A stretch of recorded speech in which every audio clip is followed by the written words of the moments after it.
I want to welcome back in our all-star political panel here. We start with our White House correspondent, Emerald Robinson, Republican strategist and attorney Amanda Mackey, and Project 21 National Advisory Board member Christopher Arps joining us here on this morning's panel. I'd like to start with the situation in Texas right now. Texas, the Lone Star State. If any state was going to do it first, I think it would have been either Florida or Texas, but Texas and Mississippi deciding no more masks. Here's Governor Greg Abbott. Effective next Wednesday, all businesses of any type are allowed to open 100%. Also, I am ending the statewide mask mandate. All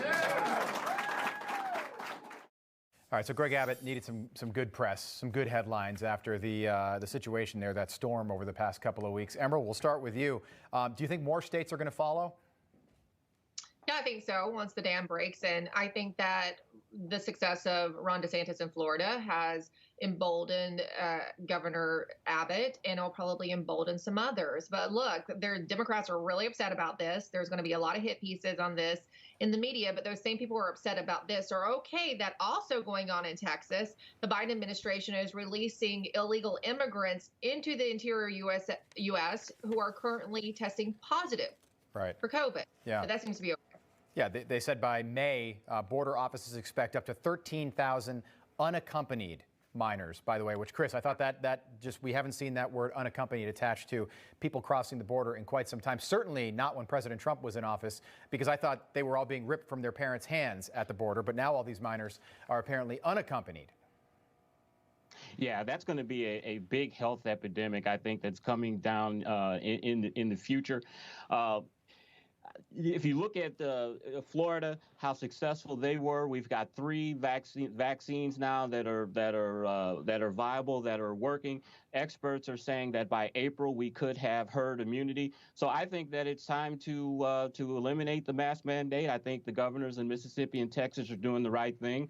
I also think that the Texas governor is doing this because of the Biden administration's mandates on green energy and fossil fuels. And as we know, the Texas economy depends a lot on that. So I think he's just trying to get his economy up and going before those kicks in. They're opening up, Chris, that tent facility right on the Texas-Mexico border there to try and, they said, handle the surge. Amanda, I want to get back to the reopening in Texas and Mississippi as well. March 10th is the date for Texas when they will take the masks off for good. Of course, you're welcome to still wear a mask if you want to wear one when you're in public or out shopping or something like that. But, you know, the indomitable Dr. Fauci never gave us an end date for the coronavirus, but this might be how it happens.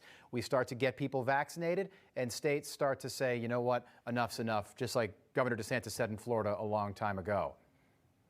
Well, Dr. Fauci just moves the goalpost. I mean, I think he's now at 2022. Right. So maybe in a few months it'll be 2024. People have to get back to their lives. I hear this over and over again. I am responsible enough to wear a mask when I know I need to wear one when I'm out in public. That's what people do. People make these choices. People have, the ability to think for themselves. And that's what these governors are trying to achieve by opening things back up. You want to wear a mask, wear a mask. You want to go into Walmart and wear a mask. And the private stores may decide that that's what they want to do, but let's give them the choice.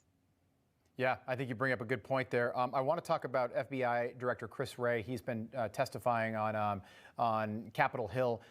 He sounds very partisan to me, Emerald. I want to play you a soundbite where he talks about what happened on January 6th, and he makes it very clear that, in his opinion, it's domestic terrorism. Take a listen. I was appalled, like you, at the violence and destruction that we saw that day. I was appalled that you, our country's elected leaders, were victimized right here in these very halls. That attack, that siege, was criminal behavior, plain and simple, and it's behavior that we, the FBI, view as domestic terrorism.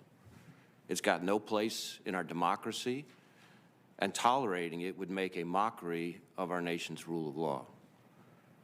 The rule of law, of course, is our country's bedrock, and it's our guiding principle at the FBI. Emerald, I guess I just don't understand the double standard. Why not also condemn the looting, the vandalism, the rioting, the violence, the murder, the death that we saw over the summer in so many cities in this country as well? This is actually nothing new with Christopher Wray. He is always tiptoed around his comments regarding Antifa, having even said under the Trump administration that he considers them more an ideology than a group that someone can join or is organized. But we know a lot about them, and there are several organized groups within the Antifa movement. Now, also in talking about that, you got to keep in mind that Christopher Wray didn't give any hard data. He didn't provide records to congressmen ahead of this hearing. Congressmen, but senators. Senator Chuck Grassley noted that it's very difficult to have a hearing like that without the records that they had requested. There's also a question of a January 5th memo from the Norfolk field office that reportedly has intelligence of pre-planning of January 6th, which will be very important for members of the Senate committee there to have in order to understand exactly what the lay of the land was and ask pertinent questions to the FBI director. And what was also amazing is that the things that he should know about, specific questions asked by members of the committee, he didn't have answers to. But now, again, we saw that with Wray in the past. You got to keep in mind, this is the man who said that he would not consider what happened to the Trump campaign under the Russia investigation spying. But we've now seen those declassified documents, and it was spying. And it was a hoax as well. Want to welcome back in Mark Halperin with us this morning. Mark, we were just talking about your favorite topic, the situation in Texas and Mississippi. They are going to be reopening. People are going to be allowed to take off the masks if they choose, starting on March the 10th. Your thoughts? You know, I'm all for reopening. I think that the autonomy, schools, everybody needs to get back to business. But I think taking the mask mandate away is a big mistake. I think in my experience, if people aren't told to do it, they'll not do it. And masks are still the best way to try to keep the pandemic under control while we wait for everybody to be vaccinated. So I think it's good news, bad news in terms of Governor Abbott's decision. Well, but if not now, when? And I guess, you brought up an analogy saying, if the government didn't mandate seatbelts, would you still wear one? My thought about masks is, and I've been thinking about this over the last hour, seatbelts were tested for 50 years before we finally found a seatbelt that was safe. And for a long time, there were no seatbelts in cars, so people didn't even have that option. When it comes to masks, a lot of research has shown that non-medical masks are ineffective. It's like wearing a turtleneck over your mouth and nose if you've got a gaiter on or a buff or a non-medical surgical mask. So there really is a double standard there as well. Bad masks worn badly don't help. I think it's pretty clear, but the science is pretty clear. A good mask worn well protect both the person who's wearing them and those around them. So we've had to fly blind throughout this with so little data, so little clarity about so many aspects of this pandemic. But I think this one's pretty clear. And again, why not? Maybe they're not as effective as their biggest advocates say, but why not do 3 more months with masks, even as we reopen, especially while we reopen, so people can get back to business and we don't risk vaccinating lots of people, but still having high death rates, high hospitalization. Just doesn't seem worth the risk to me. We can do 3 more months. Amanda, your response, then we'll move on. I think this brings up a good point. I mean, look, people wear masks incorrectly all the time. I come from a medical family, and they were like, this isn't even the right way to wear a mask. If you have it below your nose, that does nothing. That literally does nothing. Never mind the fact that then the CDC said, well, we should be wearing multiple masks. That just came out like a month ago. So if we haven't been properly wearing masks, what have we been actually doing? I don't think the masks necessarily make a difference. The people who are going to wear them are going to wear them properly. And then there are people that aren't. And I just see that this is more of a issue for getting the economy going, getting things back going. People will wear masks if they think it is in their best interest. But let's at least start the process. And that's what these governors are trying to do. Right. As you said before, the difference between California being in full lockdown for a year and Florida is less than 1%.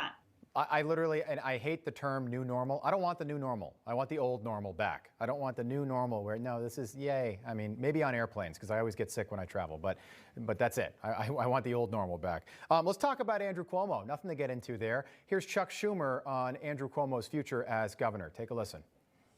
The allegations that have been made by Ms. Rush and Ms. Boylan and Ms. Bennett are serious, very troubling. These women have to be listened to. I've always believed that sexual harassment is not acceptable, must not be tolerated. All right, so nothing truly definitive there, Emerald, but it does seem more and more like Andrew Cuomo is going to have to resign at some point soon. Well, I do like that all of a sudden due process matters for Democrats. Amazing, right? It did before. So I don't think it would still matter in regards to if it was on the other side of the aisle and they were attacking them.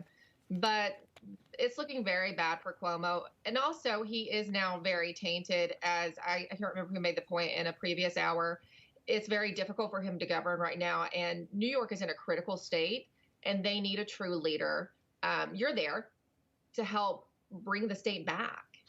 Yeah. By the way, Chris, I was curious if the publisher of his book, his leadership book on the coronavirus, would consider canceling that book after canceling everybody else's. Simon & Schuster's been canceling everyone's book. Josh Hawley's book. And now we've got 3, and I call them credible accusers because they all worked in his office. These aren't just random women. Except I'm for the going to woman go at out the on a limb wedding. here, Rob, and say that book is probably not doing very well in book sales right now. So I don't know if they're too much concerned about that. When we heard the comments from Chuck Schumer, and I mentioned this last hour, you hear the subtle change in the language. He was saying that all women should be listened to, but during the hype of the Me Too movement the last couple of years, it was all women should be believed. And I think that's something that that Senator Schumer should be called out along with other Democrats. Quickly, just a final thought, Mark, from you on there are calls to make D.C. and Puerto Rico states. H.R. 1 actually has a provision that would make the District of Columbia a state. Is that something that could finally happen, or is that unconstitutional when it comes to the District of Columbia? It's possible it could happen. If I could just say quickly on Cuomo, Yeah. I wish these Democrats who have such a cavalier attitude about these women who have come forward and told their stories, I wish they would meet with them and hear their stories and try to understand how disappointed these women are and their supporters are that these Democratic politicians are acting a lot different with these allegations because it's a Democrat than they did about Brett Kavanaugh. I don't think there's any chance we're going to have any new states. Democrats are not going to be able to pull that off. They've got enough on their plate, even though there are plenty of people in the party who'd like it. But they would love 4 more new Democratic senators in Washington and more Democratic members of Congress. Panel, great stuff this morning. Appreciate it, Mark. Glad we were able to get you in. Emerald, I always say it's a treat to have you in the final hour here, so I always like that. Thank you. Good to see you guys. When we come back this morning, the proposed wealth tax up for debate. It targets the richest Americans, but it also could target you. That's the big secret. We're going to break that down with Joe Lavorgna and Grover Norquist after the break. Stay with us.